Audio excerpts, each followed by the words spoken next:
Have you ever witnessed a mother slap her own daughter at a family wedding in front of 100 guests? No? So imagine this. You're at your sister's wedding. 200 guests. Judges, lawyers, Boston's elite, all watching. And your mother just handed you a stack of documents on stage, demanding you sign over your $2 million penthouse as a wedding gift to your sister. You say no. And her palm connects with your face so hard your earring flies across the marble floor. That was my reality. March 15th, 2024. They expected me to cry, to apologize, to surrender like I always had. Instead, I picked up my earring, walked out, and made one phone call. 1 hour later, a woman walked into that reception. When my mother saw who it was, she started screaming because the person she told everyone was senile and gone had just arrived with a lawyer and proof of everything she'd been hiding. Before I continue, please like and subscribe, but only if this story truly resonates with you. Now let me take you back 3 years to where this all began. The call came on a Tuesday evening in March 2021. I was sitting in my studio apartment in Somerville, eating leftover pad thai and reviewing blueprints for a client's kitchen renovation, when my grandmother's name lit up my phone screen. "Paige, sweetheart," Eleanor Harrison said, her voice steady as it had always been. "I need to tell you something, and I need you to listen carefully." My grandmother had been a professor at Harvard Law School for 31 years before retiring. She didn't waste words. So when she told me she was updating her will and leaving me the penthouse at 150 Seaport Boulevard, the one she'd purchased in 2015 for $1.8 million, now valued at over $2 million, I set down my chopsticks and listened. "Why me?" I asked. Not because I didn't want it, because I genuinely didn't understand. "Because you're the only one who visits," she said simply. "Every Sunday for 10 years, Paige, while your mother sends Christmas cards and your sister sends nothing at all. You bring me tulips because you remember they're my favorite. You sit with me when I have nothing interesting to say." I felt tears prick my eyes. "Grandma, the paperwork will be finalized next month. Marcus Webb is handling everything. He's been my attorney for 20 years. She paused. "Your mother will not be pleased." That, as it turned out, was the understatement of the decade. The news leaked to my family within weeks. I still don't know how. Maybe someone at Marcus's firm mentioned it to someone who knew someone. Boston's legal community is smaller than people think. All I know is that by April 2021, my mother had organized what she called a family discussion at her $4 million home in Beacon Hill. I remember walking into that living room and seeing the way they were all seated. My father Richard in his leather armchair, my mother Victoria on the settee, my sister Madison perched on the arm of the couch like she was posing for a photograph. They'd arranged themselves like a tribunal. "Paige." My mother's voice was honey over broken glass. "We need to talk about your grandmother's condition." "Her condition?" I sat down on the only empty seat, a straight-back chair that faced all three of them. "She seems fine to me." "She's clearly not thinking straight." Victoria crossed her legs, her Cartier bracelet catching the light. "Leaving a $2 million property to one grandchild? Excluding everyone else? That's not the behavior of a rational woman." "She's not excluding anyone," I said.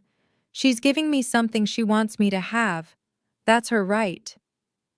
Madison let out a small, theatrical sob. "This is so unfair.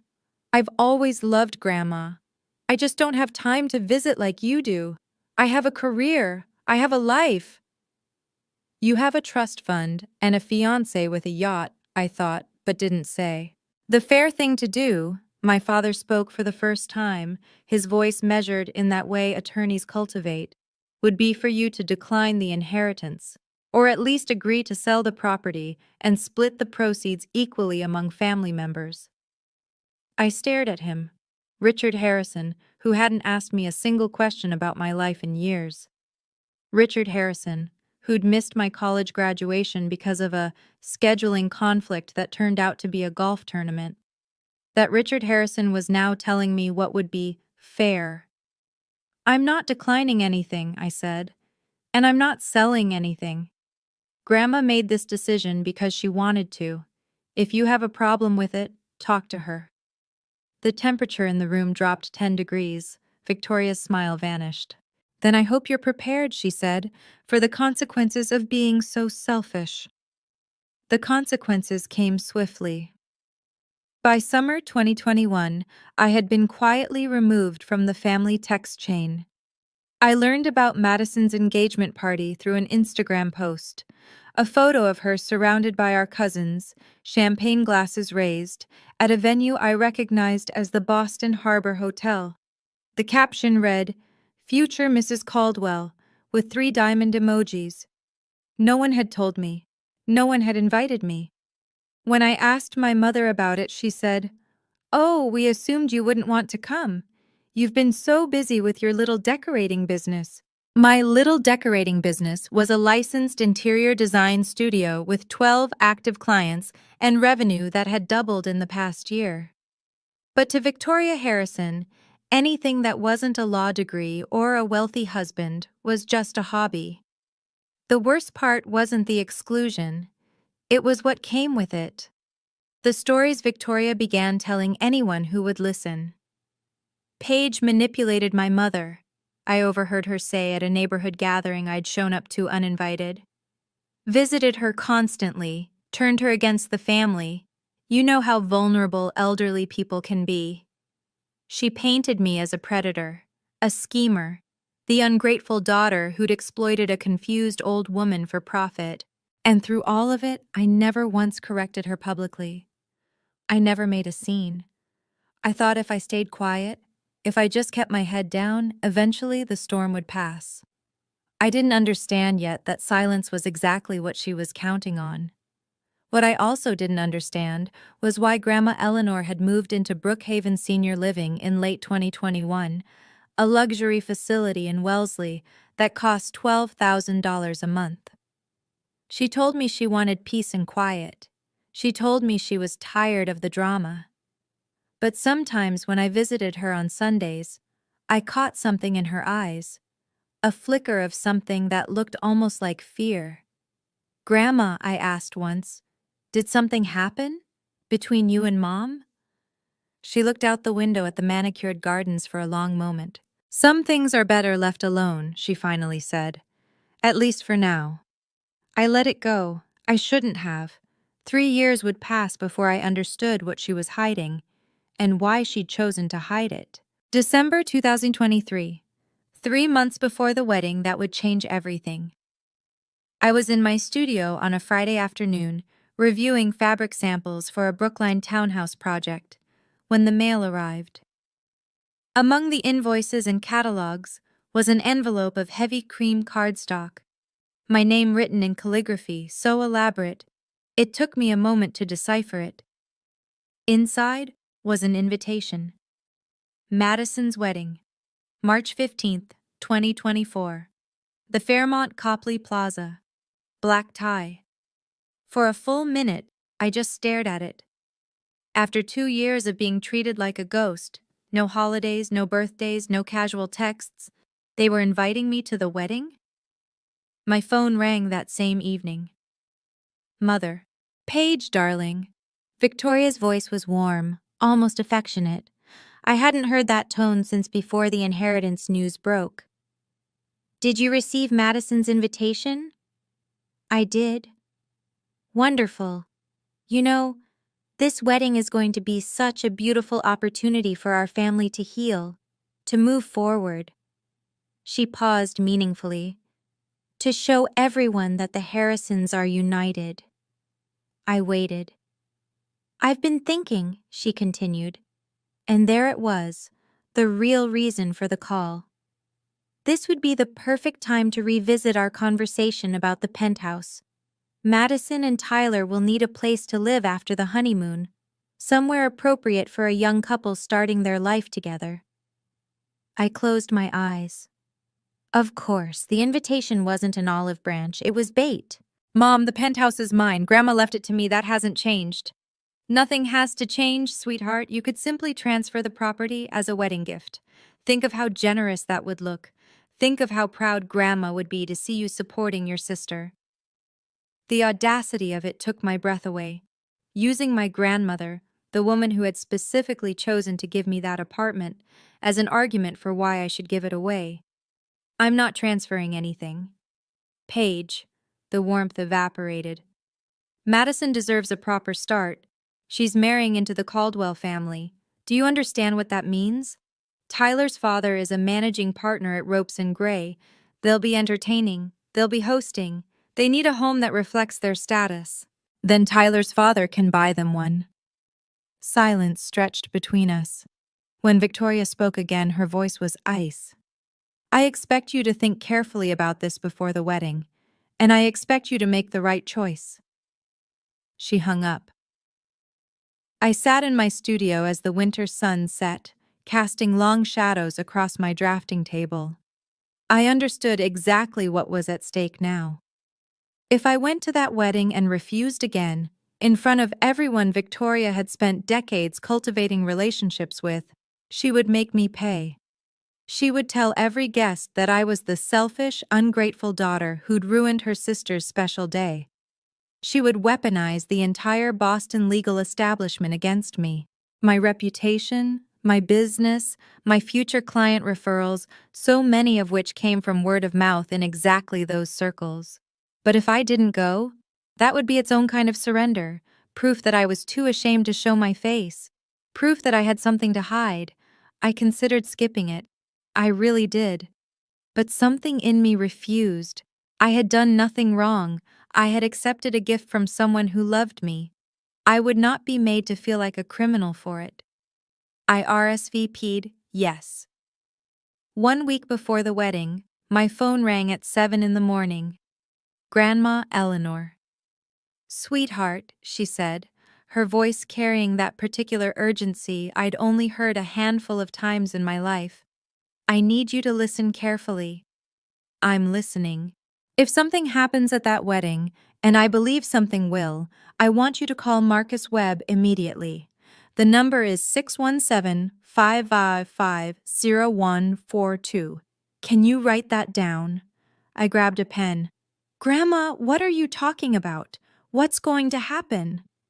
Your mother thinks I don't know what she's planning. She forgets that I was practicing law before she was born. Eleanor's voice was steady, but I heard the steel beneath it. I've prepared everything, Paige. Marcus has all the documents. If you need them, they're ready. Documents? What documents? Just remember the number. And remember, she paused, that I love you. Whatever happens, I love you. She hung up before I could ask anything more.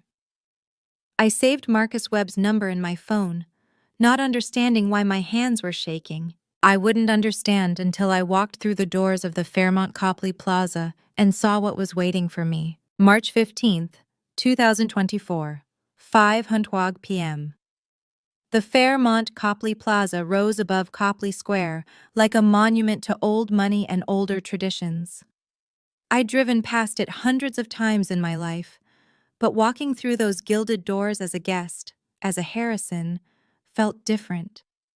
It felt like walking into enemy territory. The ballroom was breathtaking. White orchids cascaded from crystal chandeliers. A 12-piece jazz ensemble played Gershwin in the corner. Waiters in black ties circulated with champagne flutes and canapes on silver trays. Every detail screamed expense, taste, and Victoria Harrison's personal touch. 127 guests. I'd counted the chairs during cocktail hour. Lawyers, doctors, investment bankers, old Boston families whose names appeared on hospital wings and university buildings. These were the people my mother had spent 3 decades impressing. Her audience, her witnesses. I wore a navy blue dress, elegant but not attention-seeking. I had debated for hours about what to wear, knowing that anything too expensive would be called showing off the penthouse money, and anything too simple would be embarrassing the family. In the end, I chose something that simply felt like me. Richard found me near the ice sculpture. A swan, naturally, 10 minutes after I arrived. Paige? My father nodded, his eyes sliding past me like I was a piece of furniture he was trying not to bump into. Glad you could make it. Dad. We stood in silence. After 32 years, we had nothing to say to each other. Madison appeared in a cloud of white tulle and Swarovski crystals, her veil trailing behind her like a promise of the life she'd always believed she deserved. She hugged me, arms circling but not quite touching, the way you'd embrace a stranger at a networking event. Paige, you came! Her smile was camera-ready. Perfect teeth, perfect makeup, perfect performance. Of course I came. You're my sister. She pulled back, and her expression shifted. Subtle, calculating. Did you bring the paperwork? I blinked. What paperwork? Mom said you'd have the transfer documents ready by today. Madison's voice was light, almost playful, but her eyes were hard. For the penthouse, our wedding gift. So this was it. They'd already decided among themselves that I would comply. The invitation, the phone call, the reconciliation theater, all of it was just a prelude to this moment. Madison, there are no transfer documents. What do you mean? I mean the penthouse is mine. It's not a gift. It's not up for discussion. Her perfect smile flickered. But Mom said, I don't know what Mom told you. I kept my voice low, steady. But I'm not signing anything. Not today. Not ever. Madison's jaw tightened. For a moment, she looked exactly like Victoria, the same flash of fury barely contained. You know, Tyler and I were planning to move in after the honeymoon. We already told the realtor we wouldn't need the condo in Back Bay. We already told everyone. You told everyone about an apartment that doesn't belong to you. It should belong to us. Her voice rose slightly. You don't even need it. You live in that little place in Somerville. You don't entertain. You don't have anyone to impress. What's the point of you having a $2 million penthouse? The point. What was the point of me having anything nice, anything valuable, anything that suggested I might matter as much as she did? I'd spent my whole life being asked that question in different ways. The point, I said quietly, is that Grandma wanted me to have it, and her wishes matter more than your real estate plans. Madison stared at me. Then she leaned in close, her bridal perfume overwhelming. Mom's going to handle this, she whispered. And when she does, don't say I didn't warn you. She swept away toward a group of bridesmaids, leaving me standing alone by the melting swan. I moved toward the bar, needing something to steady my nerves. But before I could order, a woman in a cream Chanel suit stepped into my path. I recognized her, Patricia Holloway, one of Victoria's tennis partners and the wife of a federal judge. You're Paige, aren't you? Patricia's smile didn't reach her eyes. Victoria's mentioned you. I bet she has. I heard you're holding on to some property for your grandmother, Patricia continued. That's very responsible of you. Will you be selling it soon? There it was, the narrative Victoria had been spinning. I wasn't the heir. I was the caretaker, the temporary custodian of assets that would eventually be distributed properly. Actually, I said, I live there. Patricia's eyebrows rose. Oh, I thought, well, never mind what I thought. She excused herself quickly, disappearing into the crowd. I stood alone in that sea of silk and judgment, understanding finally what I was up against. Victoria had been preparing this battlefield for years. Every conversation, every social event, every carefully placed comment, all of it was groundwork. And tonight, she intended to collect. I just didn't know yet how far she was willing to go. I escaped to the balcony. The March air was cold enough to bite, but after the suffocating warmth of the ballroom, I welcomed it. I leaned against the stone railing, looking out over Copley Square, trying to slow my racing heartbeat. That's when my phone buzzed. Grandma Eleanor. I answered immediately. Hello? My dear girl. Her voice was calm, almost too calm. Tell me what's happening. I glanced through the glass doors at the glittering crowd inside. How do you know something's happening? Because I know my daughter. A pause. Victoria has been planning something for weeks. She's been making phone calls, gathering people, building her case. She thinks I don't know because I'm locked away in my nursing home. The disdain in Eleanor's voice was palpable. She forgets that I have friends who actually like me. I almost laughed. Almost. What is she planning? I don't know exactly, but I know it will happen tonight while she has her audience. That's how Victoria operates. She needs witnesses. She needs people to validate her. Eleanor's voice softened. Paige, do you remember the number I gave you? Marcus Webb's number? I have it saved. If anything happens, anything at all, call him immediately. He's expecting your call. He has everything ready.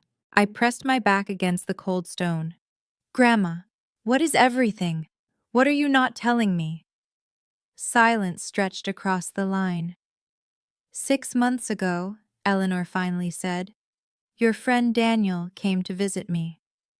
Daniel Reeves. We'd been friends since freshman year at BU. He was a reporter now, working the investigative desk at the Boston Globe. He'd mentioned a few months back that he was looking into some irregular real estate transactions in the area, but I hadn't connected it to anything specific. He came to visit you? Why? Because he found something strange, a property sale in 2020, a house in Cape Cod that belonged to me, a house I never sold. My breath caught. What do you mean you never sold it? I mean exactly that. Your mother sold it. For $875,000. She forged my signature on the documents. The world tilted slightly. I gripped the railing. Grandma? I didn't want to believe it either. That's why I hired experts. A company called Forensic Document Services right here in Boston. They analyzed the signatures. The probability of forgery was 98.7%. 98.7%.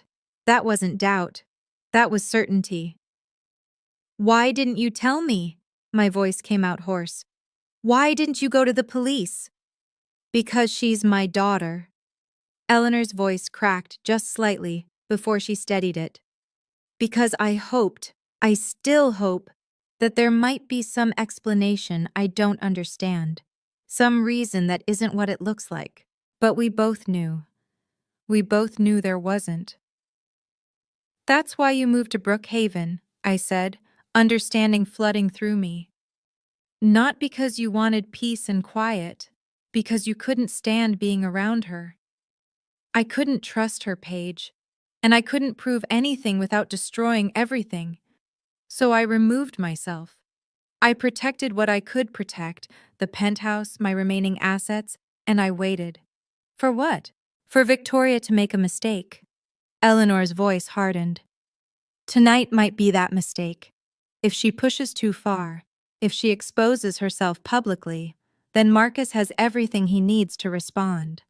The forensic report, the original transaction documents, witnesses who saw me during the time I supposedly signed those papers. I was in the hospital with a broken hip. I couldn't have signed anything.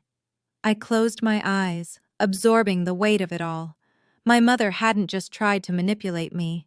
She'd stolen from her own mother. She'd committed fraud. And she'd let Grandma Eleanor take the blame for not being rational when she'd changed her will. Paige! Eleanor's voice pulled me back. I'm not telling you this to make you hate your mother. I'm telling you because you need to understand what you're dealing with. And you need to know that if she corners you tonight, you're not alone. You have never been alone. I heard the jazz band start up again inside, a swing number that felt grotesquely cheerful. What do you want me to do? Whatever happens, don't sign anything. And if it goes badly, if she pushes you beyond what you can bear, call Marcus. Tell him the documents are needed. He'll know what to do. And you? A pause. When Eleanor spoke again, I could hear the smile in her voice. If Marcus calls me, I'll be there within the hour. I've been waiting 3 years for this, darling. I'm not going to miss it. She hung up. I stood on that balcony for a long moment, cold wind whipping my hair. Then I straightened my shoulders, smoothed my dress, and walked back into the ballroom. I was ready, or at least, I thought I was. I'm going to pause here for a moment, because I know some of you watching this have been in situations like mine, where you're surrounded by people who are supposed to love you, but instead they make you feel small. If this story is hitting close to home, let me know in the comments. Should I have walked out right then? Or was I right to stay and face what was coming? Your answers mean more to me than you know. Now let me tell you what happened next. 7:30 p.m. Dinner had been served and cleared. The toasts had been made. Richard's stiff, perfunctory speech about legacy and family values. Tyler's father waxing poetic about the merger of two great Boston families. Madison's maid of honor telling a story about their sorority days that made everyone laugh politely. I sat at table 14, near the back of the ballroom, with a collection of distant cousins and family friends who seemed unsure why I was there. Fine by me, I wanted to be invisible. But Victoria Harrison had other plans. The clink of metal against crystal cut through the room's chatter. My mother stood at the head table, champagne flute in hand, microphone in the other. Her smile was radiant, her Valentino gown glittered under the chandeliers. If I could have everyone's attention, she said, I'd like to take a moment for something very special, a family tradition that Madison has asked me to facilitate. I felt the first prickle of warning at the base of my spine. As many of you know, the Harrison family believes in taking care of each other. We support each other. We make sacrifices for each other. Victoria's eyes swept the room, landing briefly on me before moving on. And tonight, in the spirit of that love, I'd like to invite my eldest daughter, Paige, to join me up here. 127 pairs of eyes turned toward table 14. I didn't move. I couldn't move. Paige, sweetheart? Victoria's voice carried a note of gentle encouragement that I knew was performance. Come on up, honey. Don't be shy. What choice did I have? If I refused, I would be the difficult one, the ungrateful one, the sister who ruined Madison's wedding with her stubbornness. I stood. My legs felt like they belonged to someone else as I walked through the maze of tables, past the whispered comments and curious stares, up to the raised platform where my mother waited with her serpent's smile. There she is. Victoria put an arm around my shoulders, a gesture of affection for the audience, a grip of control for me. Now, everyone, Paige has been holding on to something very precious. Our mother, my mother, left her a beautiful penthouse apartment in the Seaport district. $2.1 million in value, quite an inheritance. Murmurs rippled through the crowd. I saw Patricia Holloway nod knowingly. Paige has been keeping it safe, Victoria continued, waiting for just the right moment to share it with the family. And what better moment than this, Madison's wedding day, the start of her new life with Tyler. She produced a folder from somewhere, I hadn't even seen her holding it, and opened it to reveal a thick stack of legal documents. Transfer of deed, quitclaim agreement. My name already typed in the signature lines. All Paige needs to do is sign, and this incredible gift will help Madison and Tyler start their marriage in a home that truly reflects their future. The room actually applauded. They applauded, like this was a heartwarming moment, like I was about to perform an act of sisterly love, not be publicly coerced into giving away my inheritance. Mom! My voice was quiet but steady.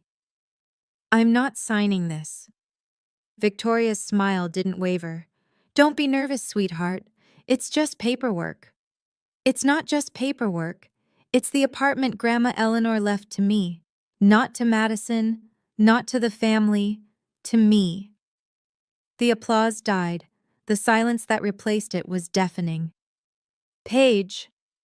Victoria's grip on my shoulder tightened. Her voice dropped, but the microphone still carried it. Let's not make this difficult.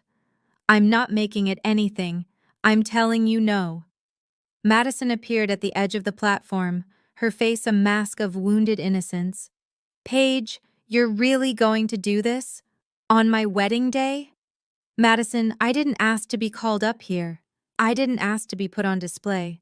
You all set this up without even asking me. Because we knew you'd be selfish, Madison spat.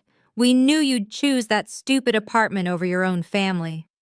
The apartment isn't stupid when you want to live in it. Tyler's father coughed uncomfortably. A waiter near the kitchen doors looked frozen in place, tray suspended in air. This was not the elegant evening anyone had envisioned. Victoria's composure finally cracked. Her face reddened. Her voice rose. You ungrateful child! The microphone amplified every syllable.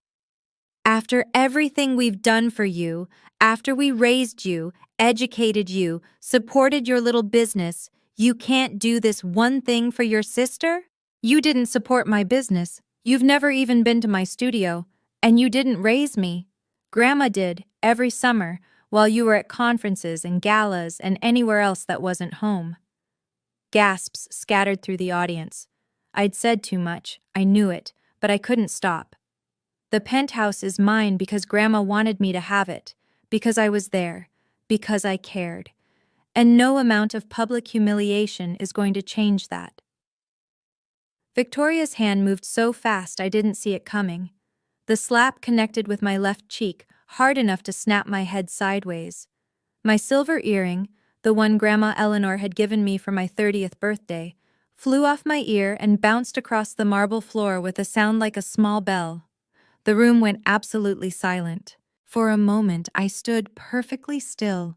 My cheek burned, my vision blurred. I could feel every eye in that ballroom boring into me, waiting to see what I would do. What I did was breathe. I bent down. I picked up the earring. It was slightly bent, but not broken. I straightened it carefully, methodically, and put it back on my ear. Then I looked at my mother. That's the last time you touch me, I said. My voice didn't shake. I was proud of that. I turned and walked off the platform, through the tables, past the whispers and the stares and the jazz band that had stopped playing mid-note, out the double doors of the ballroom and into the lobby. I didn't run. I didn't cry. I found a quiet corner near the concierge desk, pulled out my phone, and dialed the number I'd saved a week ago. It rang once. Marcus Webb's office. This is Paige Harrison, I said. My voice was calm, steady, certain. Please tell my grandmother that the documents are needed. Understood, Miss Harrison. She'll be there within the hour. I hung up, and then I sat down on a velvet bench, touched my stinging cheek, and waited. 1 hour, that's all I needed. 1 hour until everything changed. 8:45 p.m. I was still on that velvet bench when the main doors of the Fairmont Copley Plaza opened and my grandmother walked in. Eleanor Harrison was 78 years old. She moved with a cane now, her gait slower than I remembered from my childhood. But everything else about her radiated the same formidable presence that had made her one of the most respected professors at Harvard Law for 3 decades. She wore a gray cashmere coat over a simple black dress. Her silver hair was pinned back elegantly, and beside her walked Marcus Webb, mid-40s, wire-rimmed glasses, charcoal suit, carrying a leather briefcase that looked like it contained the weight of the world. Grandma. I stood up, and for a moment my composure cracked. You came. She crossed the lobby and took my face in her hands, examining my cheek with eyes that missed nothing. She hit you. Yes. Eleanor's jaw tightened. Then she kissed my forehead, gently, the way she had when I was a child and had fallen off my bicycle. Then let's finish this, she said. We walked into the ballroom together. The wedding was in chaos. Clusters of guests huddled in conversation, their champagne forgotten. Madison was crying, actually crying this time, while Tyler and his parents hovered nearby, looking mortified. Victoria stood near the head table, gesturing emphatically to Richard, who seemed to be trying to calm her down. No one noticed us at first. Then someone gasped. Then someone else. And then Victoria turned and saw her mother walking toward her across the marble floor. "Mom?" The word came out strangled. Victoria's face went white. "What are you? How are you?" "I'm here for my granddaughter's wedding," Eleanor said. Her voice carried across the suddenly silent room. "I wasn't invited, of course, but I decided to come anyway. I hope Madison doesn't mind." Madison, mascara streaming down her cheeks, could only stare. "What is this?" Victoria's voice rose. "What are you doing here?" "I'm doing what I should have done 3 years ago." Eleanor stopped about 10 feet from her daughter, close enough for everyone to hear. "I'm telling the truth." She turned to face the assembled guests. 127 people, many of them lawyers and judges and professionals who understood exactly what was about to happen. "My name is Eleanor Harrison. I was a professor of law at Harvard for 31 years. I am of sound mind, and I am here to confirm that the penthouse at 150 Seaport Boulevard, the property my daughter has been publicly demanding my granddaughter surrender, was left to Paige Harrison in my will, dated June 14, 2019. That will is legal, valid, and enforceable. There are no other claims to that property." Marcus Webb opened his briefcase and withdrew a document. "This is a certified copy of Mrs. Harrison's will, notarized and filed with the Suffolk County Probate Court. I've been her attorney for 23 years and can attest to its authenticity." Victoria's face contorted. "This is absurd. Mother, you're confused. You don't understand what you're saying." "I understand perfectly." Eleanor's voice was ice. "What you don't understand is that I've been watching you. For 3 years I've been watching." She nodded to Marcus, who withdrew a second set of documents. "These are transaction records for a property in Cape Cod, a property that was deeded in my name until September 12, 2020, when it was sold for $875,000. The room went completely silent. I could hear the ice melting in abandoned champagne buckets. "I did not sell that property," Eleanor continued. "I could not have sold that property. I was in Massachusetts General Hospital for 6 weeks that fall, recovering from a broken hip. I signed nothing. I authorized nothing." Victoria's mouth opened and closed. No sound came out. Marcus produced a third document. "This is a forensic analysis report from Forensic Document Services, a certified firm specializing in handwriting analysis. They examined the signature on the Cape Cod sale documents against authentic samples of Mrs. Harrison's handwriting." He turned to the room, his voice carrying the weight of courtroom authority. "Their conclusion? The signature is inconsistent with Mrs. Harrison's authentic hand. Probability of forgery, 98.7%. Murmurs erupted through the ballroom. I saw Tyler's father, the managing partner at Ropes and Gray, exchange a significant look with another attorney near the bar. "You're lying," Victoria's voice cracked. "This is all fabricated. You're senile, Mother. You don't know what you're talking about." "I'm sharp enough to hire experts," Eleanor replied. "I'm sharp enough to preserve evidence.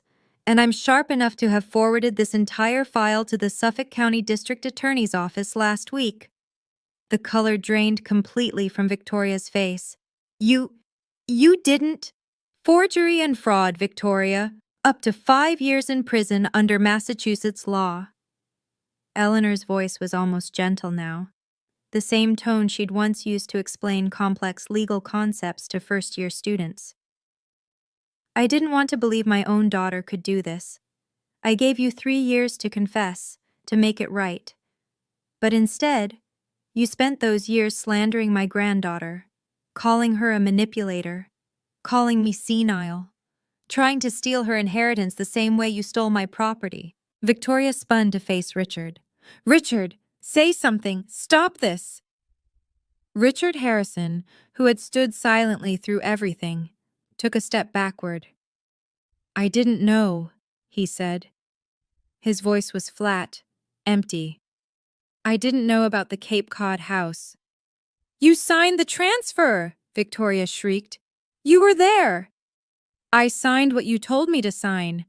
I didn't know it was forged. The room watched in horrified fascination as 35 years of marriage disintegrated in real time. Madison finally spoke, her voice small and broken. Mom, what is Grandma talking about? Victoria didn't answer. She couldn't answer. She stood in the center of her own carefully constructed stage, her perfect wedding, her perfect audience, and everything was falling apart. Eleanor turned to me. Her eyes were tired, sad, but resolute. Paige, I'm sorry you had to find out this way. I'm sorry I waited so long. It's okay, Grandma. I took her hand. I understand. She squeezed my fingers. Then she looked at Victoria one last time. You lost me the day I discovered what you'd done. Tonight, everyone else just got to see the truth. She paused. I hope someday you find it in yourself to take responsibility, but I won't hold my breath. She turned toward the exit. I walked beside her. Behind us, I heard Victoria start screaming. Incoherent denials, accusations, demands that someone do something. I heard Tyler's parents say something sharp and final to Madison. I heard the murmur of the crowd crescendo into a roar of gossip and speculation. But I didn't look back. Not once. I need to pause here for a second. When I walked out of that ballroom with my grandmother, I wasn't thinking about revenge. I wasn't thinking about winning. I was just thinking about how much time we'd lost, and how grateful I was that we still had some left. If you've ever had someone in your life who believed in you when no one else did, drop their name in the comments. They deserve to be celebrated. And if you want to hear how this all played out, make sure you're subscribed. Back to the story. We made it to the lobby before Tyler caught up with us. I heard his footsteps first, the quick, sharp click of expensive dress shoes on marble. I turned, expecting anger, maybe threats. What I saw instead was calculation. Mrs. Harrison, Tyler Caldwell addressed my grandmother directly, not even glancing at me. I think we should talk about this privately. There may be some misunderstandings that can be cleared up. Eleanor regarded him with the same expression she probably used on particularly dim-witted law students. There are no misunderstandings, Mr. Caldwell. But surely the whole Cape Cod situation, families have disputes. Paperwork gets complicated. If we could just sit down with the lawyers. The paperwork was forged. My daughter committed fraud. Those aren't disputes, they're crimes. Tyler shifted his weight, and I watched his mask slip. Underneath the polished veneer, I glimpsed something desperate. The penthouse, then. Madison mentioned that you might be reconsidering your will. Given the circumstances, the wedding, the new family, perhaps there's a way to… Mr. Caldwell. Eleanor's voice cut like surgical steel. I'm not reconsidering anything. The penthouse belongs to Paige. It will continue to belong to Paige.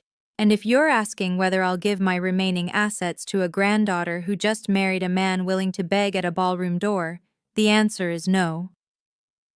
Tyler's face reddened. For a moment, I thought he might say something ugly. Instead, Eleanor smiled. That particular smile that made courtroom attorneys nervous. You married the wrong Harrison, young man. And frankly, given what I've seen of your character tonight, Madison is welcome to you. She turned away from him without another word. Marcus Webb stepped forward, blocking Tyler's path. I'd advise you to return to your wedding, Mr. Caldwell. Anything you say now could be relevant to ongoing investigations. Tyler Caldwell, son of a managing partner at one of Boston's most prestigious law firms, suddenly looked very young and very scared. He retreated without another word. We stepped out into the cold March night. The air smelled like impending rain, and the street lights cast golden pools on the cobblestones of Copley Square. "Grandma," I said, my voice thick, "I'm so sorry about the wedding, about the scene, about all of it." She patted my arm. "Don't be sorry. I've been waiting 3 years to say those things. It felt wonderful." Despite everything, I laughed. It came out raw and broken, but it was real. "What happens now?" Marcus answered, his voice measured and professional. "The district attorney's office will proceed with their investigation.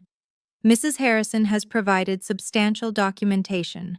Whether charges are filed will depend on their review, but the evidence is compelling." "And Victoria?" Eleanor's face softened with something that might have been grief, or might have been relief. It was hard to tell. "That's up to the courts now. I've done what I needed to do. The rest is out of my hands." I thought about my mother, still in that ballroom, surrounded by the people she'd spent her life trying to impress, watching everything she'd built crumble. Part of me felt a savage satisfaction, but a larger part just felt tired. "I'm not doing this for revenge," I said, though I wasn't sure if I was telling them or myself. "I'm not doing it to punish her." "No," Eleanor agreed. "You're doing it because some things can't be allowed to continue. Some lies can't be permitted to stand." She looked at me with those sharp, knowing eyes. "There's no cruelty in telling the truth, Paige. There's only clarity." A town car pulled up to the curb. Marcus had arranged it while we were inside. "I should get your grandmother back to Brookhaven," he said. "It's been a long evening." Eleanor waved a dismissive hand. "I'm not fragile, Marcus, but yes, I am tired." She turned to me. "Come visit tomorrow. We have a great deal to talk about. And I want to hear how your design business is going. Really hear, not the polished version you give me." "I'll be there." She hugged me. A real hug this time, not the performative embrace Victoria had given me on that stage. I held on longer than I probably should have. "I love you, my sweet girl," she murmured. "I love you too, Grandma." She climbed into the car with Marcus's assistance. I watched as it pulled away, disappearing into the Boston night. I stood alone on the sidewalk for a long time. My phone buzzed.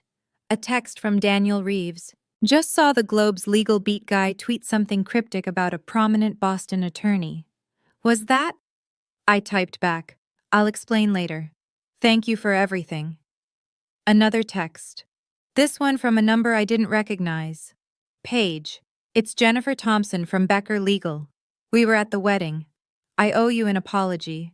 I believed things I shouldn't have.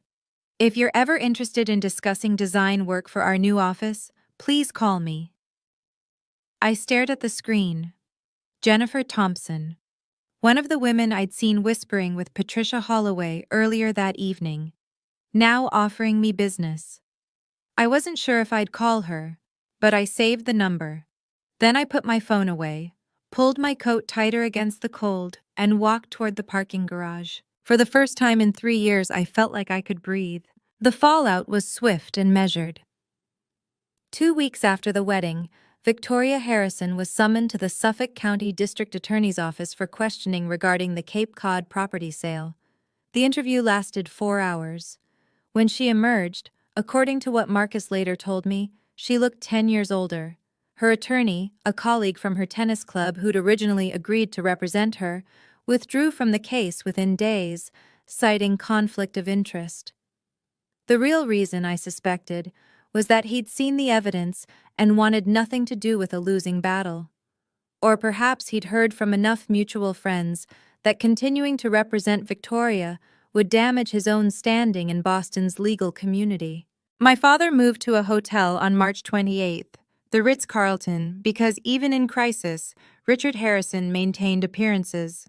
He released a statement through a family friend stating that he was seeking space to process recent revelations. and had no prior knowledge of any improper transactions. Whether anyone believed him was another matter. His signature was on the transfer documents alongside Victoria's. Claiming ignorance only worked if people were inclined to give you the benefit of the doubt, and after 30 years of standing silently beside his wife, Richard had used up most of his goodwill. Madison and Tyler postponed their honeymoon indefinitely. I heard from a cousin that Tyler's parents had concerns about the financial entanglement and wanted their son's legal exposure clarified before the couple traveled internationally. The dream of moving into my penthouse was, of course, dead. The social consequences unfolded more quietly, but with devastating precision.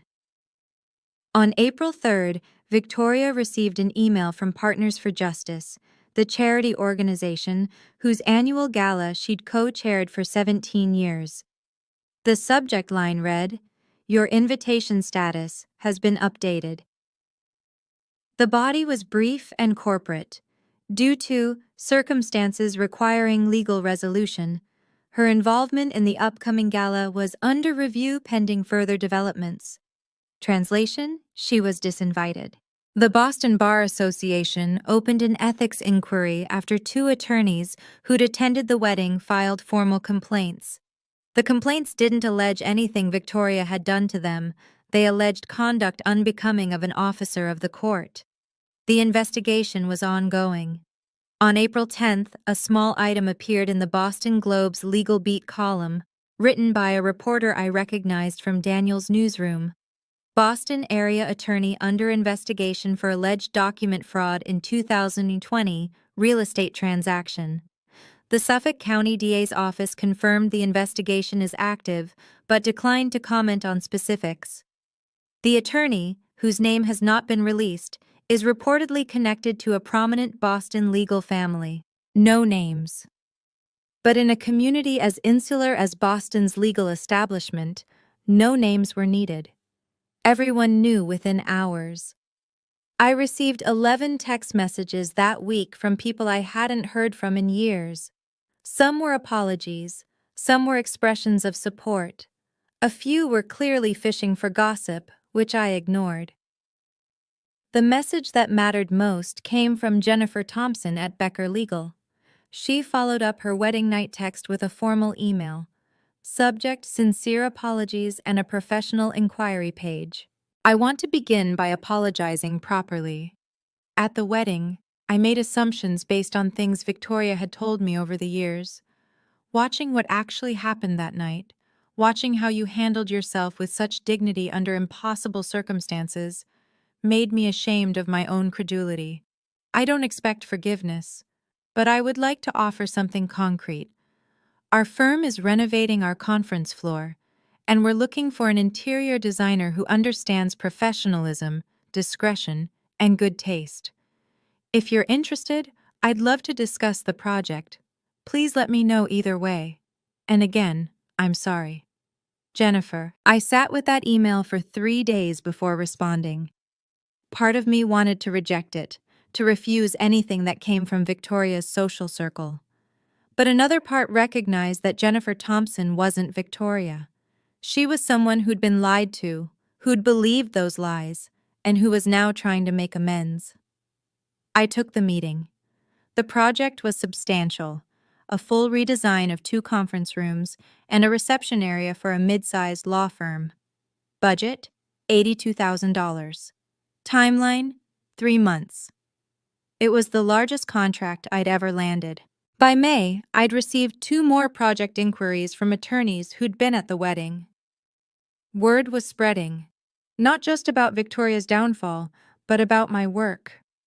People who dismissed me as the Harrison daughter with the decorating hobby were suddenly curious about the Harrison daughter who'd stood her ground. I didn't trust all of them.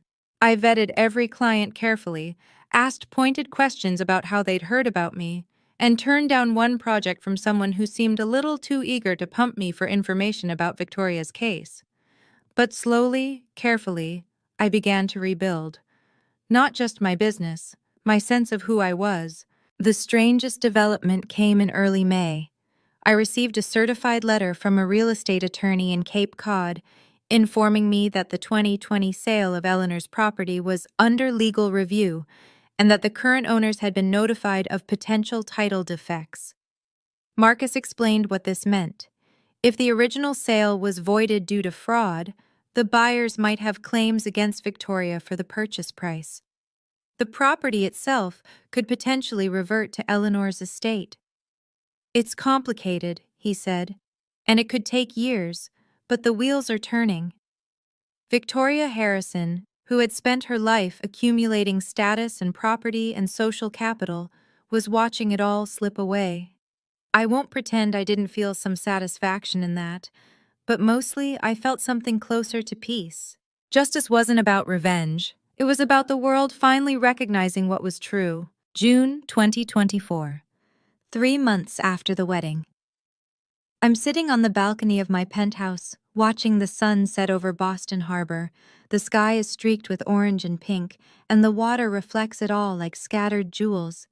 It's the kind of evening my grandmother always loved. Big skies, quiet moments, a glass of wine and nowhere to be. She's here now, in fact. Eleanor comes every Sunday. I pick her up from Brookhaven in the morning, and we spend the day together. Sometimes we go to the Museum of Fine Arts. Sometimes we just sit here, on this balcony, and talk. Today, we've been talking about my father. He called me, I tell her. Yesterday. She raises an eyebrow. And? He wanted to explain, to tell me his side of things. I swirl my wine. He says he didn't know about the Cape Cod house. He says Victoria handled all the paperwork, and he just signed where she told him. Do you believe him? I think about it. Really think. I believe he didn't ask questions, I finally say. I believe he chose not to know. I believe he's been choosing not to know for 35 years about a lot of things. Eleanor nods slowly. And what did you tell him? I told him I needed time, that I wasn't ready to see him yet, that if he wanted a relationship with me, he'd have to earn it, not by explaining or apologizing, but by actually showing up, consistently, over time. She reaches over and squeezes my hand. That's a healthy boundary, sweetheart. We sit in comfortable silence for a while. The sunset deepens. Madison texted me, I add. Last week. I heard. She asked if I would call her. She said she wants to talk. And will you? I look out at the harbor, at the boats returning to their moorings, at the city lights beginning to flicker on. Not yet. Maybe not for a long time. I pause. She knew, Grandma. Maybe not about the Cape Cod house, but about the pressure, the manipulation, the lies. She was there every time Victoria called me selfish or ungrateful. She never once defended me. She never once questioned what she was being told. That's true. If she wants to have a sister, she has to want to know the truth. She has to be willing to see who our mother really is. And I don't think she's there yet. I don't think she wants to be there. I take a breath. So I'm not closing the door forever, but I'm not opening it until she's ready to walk through it honestly. Eleanor smiles, a small, proud smile. You've learned something important, Paige, something I wish I'd learned at your age. What's that? That love without respect isn't love, it's just habit. She looks at me with those clear, knowing eyes. You deserve both.